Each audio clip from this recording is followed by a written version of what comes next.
Paz e bem, meus irmãos e diletos confrades. Hoje é o dia 18 de março de 2020, uma segunda-feira. Louvado seja o nosso Senhor Jesus Cristo. Jesus, que era chamado de mestre, de rabino, de rabi, expressões que designam a ideia de professor. Ser professor é uma honra e um privilégio para mim. Poder me relacionar com meus alunos, lhes mostrando não apenas as ciências jurídicas, mas os caminhos para a vida, tem sido uma grande alegria para o meu coração desde a década de 80, quando eu comecei a lecionar ainda ensinando a crianças no ensino fundamental e depois no ensino médio também.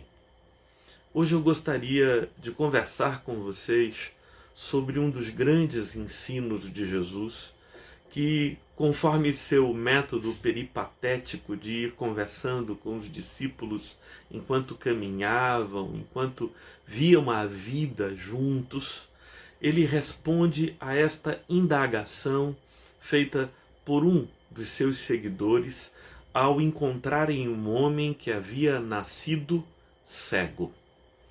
O discípulo então lhe perguntou: Mestre, quem pecou para que ele nascesse assim? Os seus pais ou ele mesmo? Ao formular esta pergunta, há três equívocos que estão presentes na indagação feita pelo seguidor de Jesus. O primeiro equívoco é supor que a nossa vida e a vida inteira pode ser explicada pela relação de causa e efeito. A lógica da causa e efeito, que dá conta de muitas questões da vida, não dá conta de todas as questões da vida. Nem tudo pode ser compreendido, explicado ou elucidado a partir desta dualidade, deste binômio, como se todo efeito fosse o produto de uma causa e esta causa, por sua vez, efeito de uma causa anterior a ela. E assim nós teríamos uma ideia de que a vida faz sentido e que a vida obedece a uma determinada lógica apreensível pela mente humana. Esse é um equívoco. A vida não tem uma lógica, a vida não tem uma relação compreensível. Às vezes, e é esta a angústia do salmista no Salmo 37, por exemplo, às vezes o mal acontece a pessoas boas, às vezes o infortúnio e a desgraça se acometem na vida de pessoas justas. Não é exatamente este o grande problema do livro de Jó? Como é que havia se abatido sobre ele tantas calamidades, né? Haviam se abatido sobre ele tantas calamidades, sendo ele um homem justo, íntegro, temente a Deus. Então, meu amigo, a primeira coisa que eu gostaria de trazer à sua consciência e memória é que a vida não obedece uma relação de causa e efeito. Em segundo lugar, o segundo equívoco daquela pergunta, quem pecou para que ele nascesse assim, é que nós deveríamos investigar responsáveis e culpados pelos males da vida. E que, pensando deste modo, quase que freudianamente, não é? Porque Sigmund Freud é que tinha aquela ideia que se nós localizássemos a causa do trauma no ato e no momento mesmo que identificássemos qual é a fonte do trauma, este se desfaria. Então todo o processo psicanalítico pode se transformar numa busca sem fim e muitas vezes baseadas em especulações acerca de qual seria a fonte ou a causa ou o instante traumático que gerou como efeito aquela série de comportamentos ou de distúrbios psíquicos e emocionais que o indivíduo carrega. A vida não pode ser resumida num processo persecutório de causas. Nós não devemos gastar a nossa energia nos perguntando o tempo todo de quem é a culpa.